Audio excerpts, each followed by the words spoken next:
Hello, this is பூவி. பொரிச்ச குழம்பு ரெசிபி உங்களுக்கு நான் ஷேர் பண்ணுறேன். முருங்கைக்காய், கத்திரிக்காய் அண்டு ஒரே ஒரு உருளைக்கிழங்கு வாசனைக்கு ஒரு 3 ஸ்பூன் ஆயில் ஊற்றிக்கோங்க. ஊற்றிட்டு அதில் வந்துட்டு 1 ஸ்பூன் அளவுக்கு கடுகு, 3லேருந்து 3 ஸ்பூன் ஆயில், ஓகேங்களா?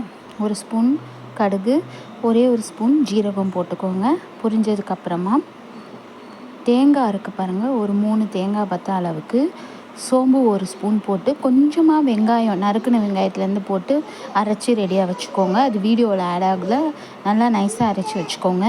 வெங்காயம் பச்சை மிளகா வதங்கினதுக்கப்புறமா தக்காளி 2 போட்டு வதக்கிக்கோங்க. ஸோ வெங்காயமும் தக்காளியும் வதங்கினதுக்கப்புறமா ஒரு எலுமிச்சை அளவுக்கு புளி கரைசல் ஊற்றிக்கோங்க. அதுக்கப்புறமா முருங்கைக்காய், கத்திரிக்காய் அண்ட் உருளைக்கிழங்கு போட்டுக்கோங்க. தேங்காய் அரைச்சி வச்சுருக்கோம்ல, அதையும் ஊற்றிட்டு 3 ஸ்பூன் அளவுக்கு வீட்டு மிளகாத்தூள், குழம்பு மிளகாத்தூள் போட்டுக்கோங்க. 1 ஸ்பூன் அளவுக்கு red chilli powder, 1 spoon turmeric powder, தேவையான கல் உப்பு போட்டு பொரிச்ச குழம்புக்கு இதுதான் ரெசிபி, ஓகேங்களா? நல்லா காய் நல்லா வேகும். ஸோ மூடி வச்சு ஒரு 10லேருந்து 15 நிமிஷத்தில் காய் எல்லாமே வெந்துருவுங்க. முருங்கைக்காய், உருளைக்கிழங்கு அண்ட் கத்திரிக்காய் குழையாமல் வேக வச்சுக்கோங்க. நெக்ஸ்ட்டு சைட் பை சைடு நான் உங்களுக்கு மாங்காய் பச்சடி அப்படின்ட்டு சொல்கிறேங்க. மாங்காய் வந்துட்டு நல்லா தோல் சீவிட்டு இந்த மாதிரி ஸ்லைஸாக எப்படி சீவிக்கணுமோ உங்கள் விருப்பப்படி சீவிக்கோங்க. தண்ணியில் வந்துட்டு சின்ன கல் உப்பு, ஒரு சின்ன துண்டால் கல் உப்பு போட்டு வேக வச்சுக்கோங்க. அதாவது ஒரு வேக்காடு வெந்தால் போதும். அப்புறம் இந்த மாங்காய், ஒரு மாங்காய் அளவுக்கான வெள்ளைக்கட்டி எடுத்துக்கிட்டேன்.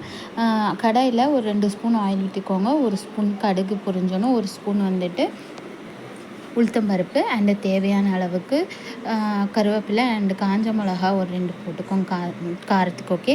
நெக்ஸ்ட்டு மாங்காய் நம்ம வேக வச்சாச்சு. ஸோ ரொம்ப நேரம் வதக்கணுன்றலாம் அவசியம் இல்லை. அப்புறமா அந்த மாங்காய்க்கு தேவையான அளவுக்கு வெள்ளைக்கட்டி, ஸோ நான் ஒரு மாங்காய்க்கு 50 கிராம் அளவுக்கு வெள்ளைக்கட்டி எடுத்துட்டேன். அப்புறம் கொஞ்சமாக வந்துட்டு டர்மரிக் பவுடர் அண்டு பெருங்காயத்தூள் வாசனைக்கு போட்டுக்கோங்க. போட்டுட்டு ஒரு 10 மினிட்ஸ் போல் ஸ்லோ ஃப்ளேம்லேயே வச்சு கலரிட்டே இருந்தீங்கன்னா மெல்ட் ஆகிடும். ஜாகரி மெல்ட் ஆகிட்டு ஹல்வா பதத்துக்கு வருங்க மாங்காய் பச்சடி.